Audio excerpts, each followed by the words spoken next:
Hello दोस्तों, ये EBS का क्लास है सीटेट के लिए। ये दोस्तों क्लास ये दोस्तों चौथा है और दोस्तों ये कंटेंट क्लास है। तो दोस्तों जितने भी दोस्त सीटेट का तैयारी करते हैं ये पेपर 1 के लिए हैं। जितने भी दोस्त सीटेट का तैयारी करते हैं वो मार्केट जाइएगा और किरण पब्लिकेशन का सीटेट पीवाईक्यू क्वेश्चन सेट खरीद लीजिएगा और सेट जरूर टिक मारिएगा कि हम कितना ले आ पाते हैं। पीवाईक्यू क्वेश्चन का सेट आप लोग ज़रूर लगाइएगा, देखिएगा हम कितना मार्क ले पाते हैं।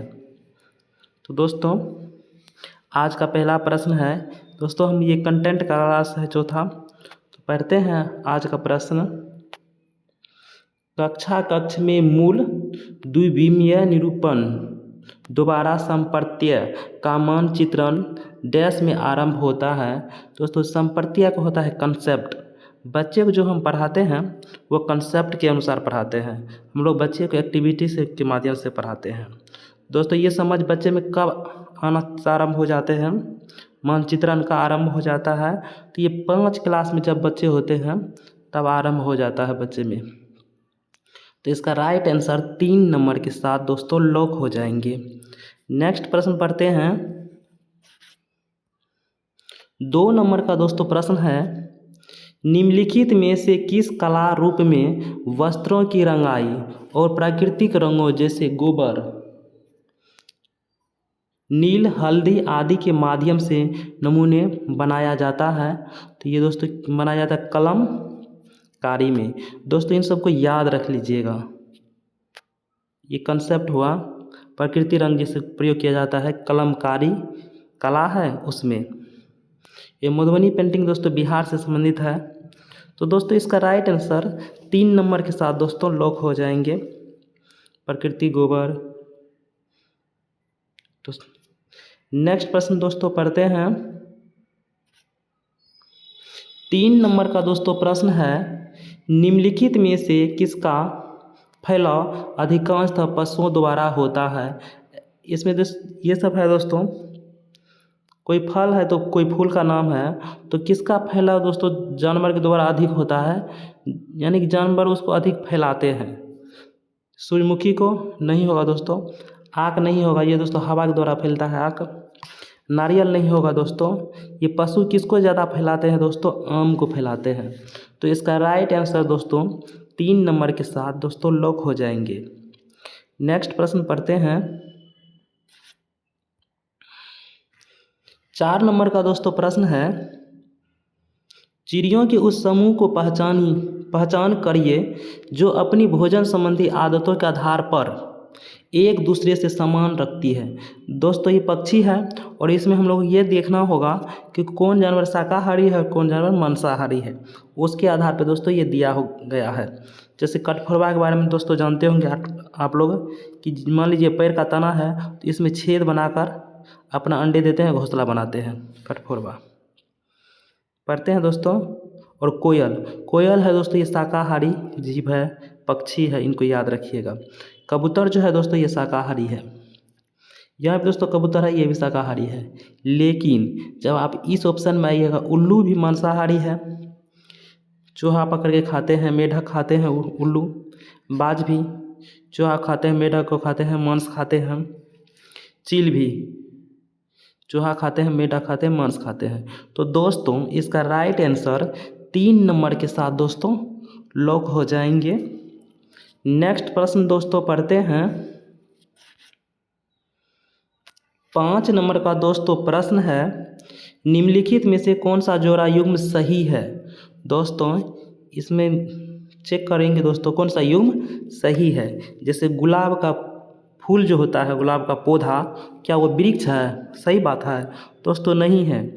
गुलाब का जो पौधा है वो पौधा है, वृक्ष नहीं है, इसलिए दोस्तों ऑप्शन गलत है। गुलाब जो है ये जड़ी बूटी है? नहीं दोस्तों, गुलाब क्या एक फूल का नाम है ना। करेला जो है दोस्तों ये झाड़ी थोड़े है, झाड़ी ऐसे होता है। करेला झाड़ी दोस्तों ऐसे होता है, तो करेला झाड़ी नहीं है दोस्तों। इसका राइट आंसर दोस्तों 2 नंबर के साथ लॉक हो जाएंगे। इसका राइट आंसर करेला क्या है, एक प्रकार का लता है जिसको लत्ती कहते हैं, बेल है।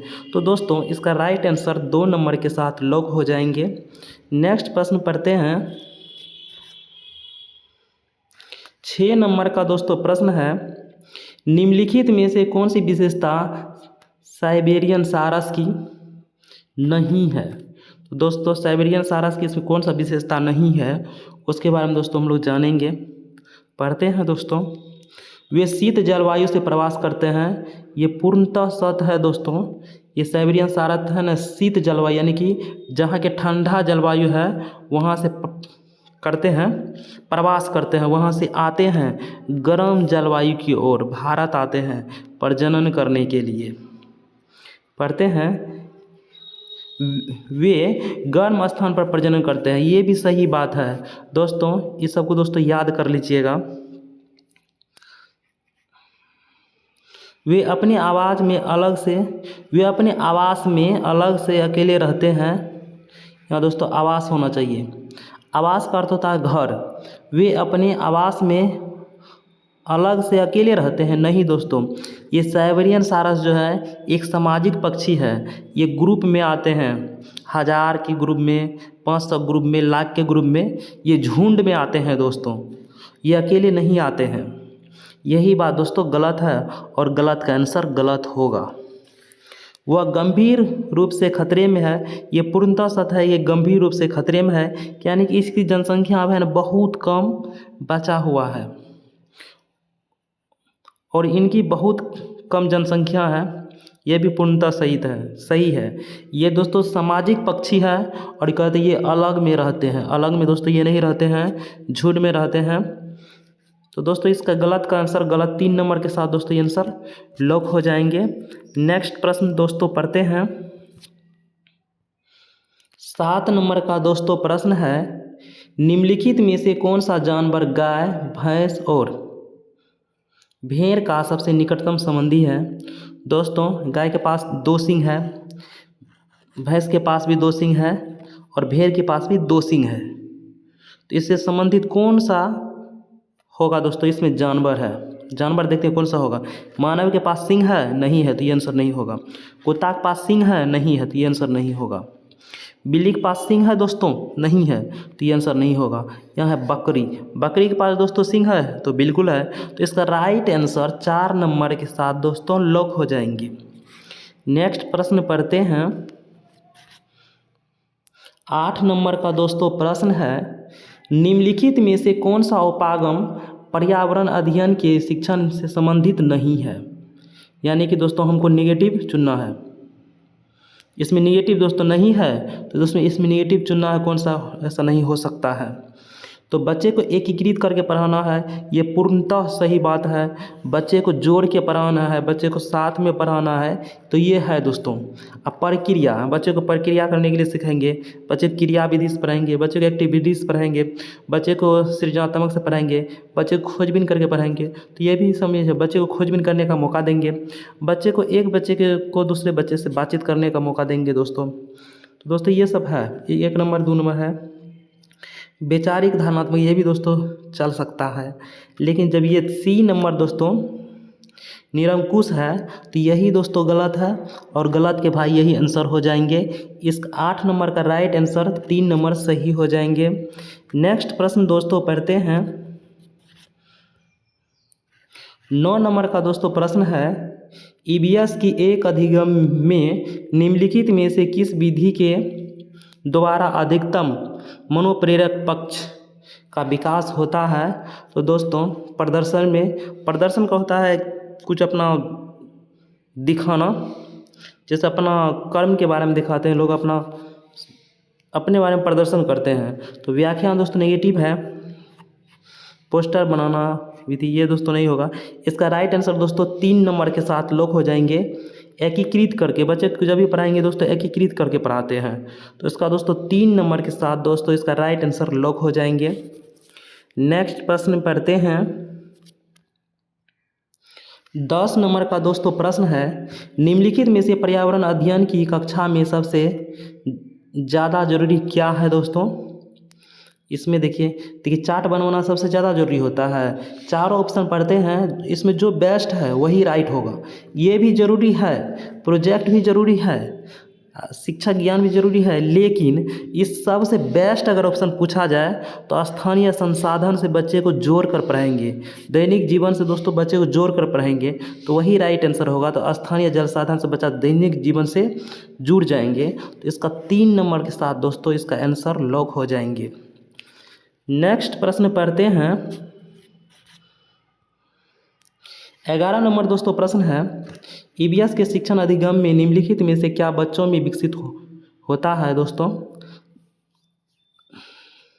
अच्छी यादाश्त। अधिगम से क्या होता है? अच्छी यादाश्त दोस्तों। जहाँ दोस्तों यादाश्त है, निगेटिव वर्ड है दोस्तों, इसको काट दीजिएगा। सर ये है ना, इसको काट दीजिएगा। तो हम कहते हैं दोस्तों ये याददाश्त है ना, याद करना, स्मरण करना, मेमोराइज करना दोस्तों, इसको काट दीजिएगा। रटना है दोस्तों, इसको दोस्तों काट दीजिए। रटना नेगेटिव वर्ड है, इसको काट दीजिएगा। हम कहते हैं दोस्तों रटना नेगेटिव वर्ड है ना दोस्तों, इसको काट दीजिएगा। पहचानना ये नहीं दोस्तों सही हो सकता है। इसका राइट आंसर दोस्तों 3 नंबर के साथ दोस्तों लॉक हो जाएंगे।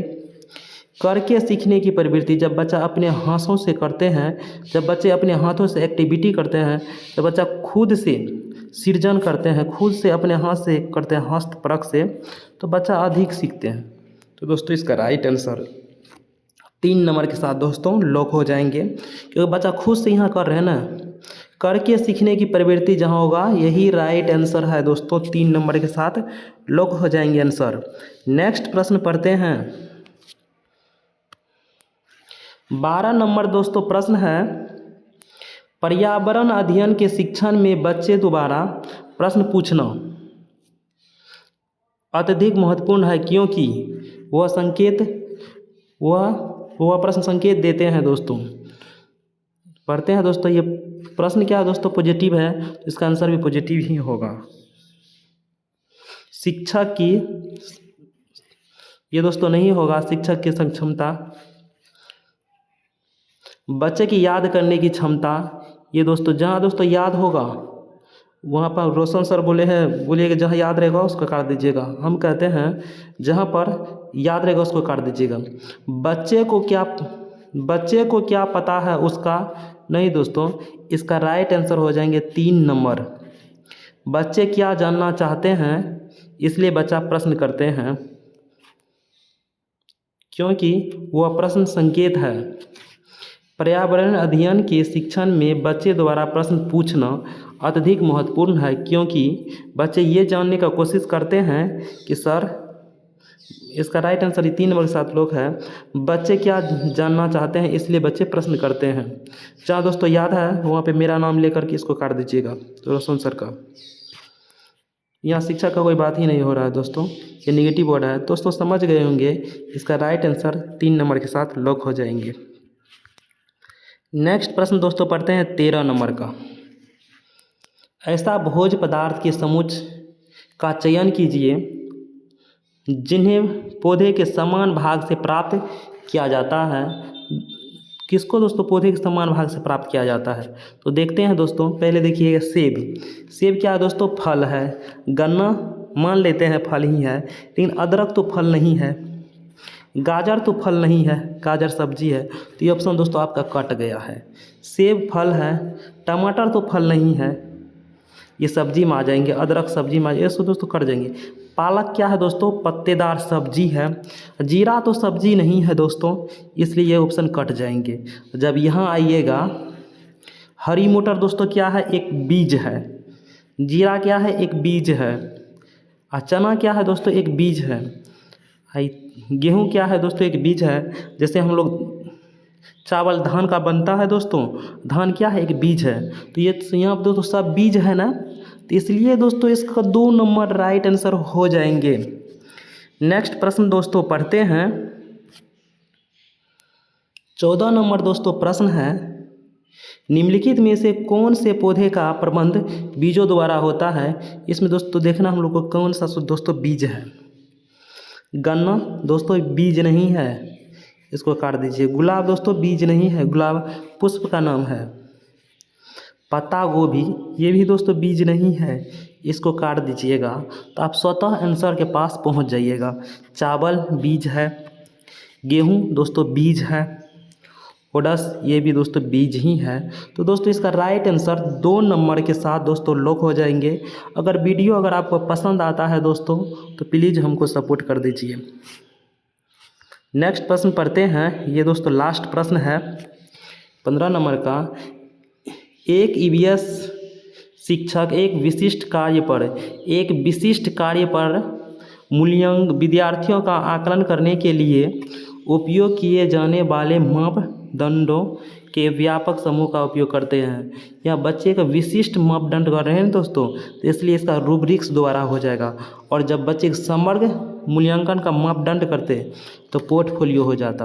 दोस्तों यहाँ पे शिक्षक विशिष्ट कार्य का मूल्यांकन कर रहे हैं ना, आकलन कर रहे हैं ना बच्चे का, इसलिए दोस्तों इसका आंसर हो जाएंगे रूब्रिक्स। इस बात को याद रखिएगा, यहाँ विशेष है लिखा हुआ इसलिए। और जब बच्चे का समग्र मूल्यांकन किया जाता, सभी दिनों का मूल्यांकन, तो पोर्टफोलियो होता। पोर्टफोलियो दोस्तों एक तरह का फाइल होता है, रजिस्टर होता है, जिसमें बच्चा से जुड़ा हुआ सभी चीज़ इस डायरी में लिखा हुआ होता है पोर्टफोलियो में। यहाँ विशिष्ट है इसलिए दोस्तों रूब्रिक्स हुआ, नहीं तो पोर्टफोलियो इसका राइट आंसर होता। तो दोस्तों वीडियो हो गया ख़त्म। लाइक करिए, सब्सक्राइब करिए, शेयर करिए।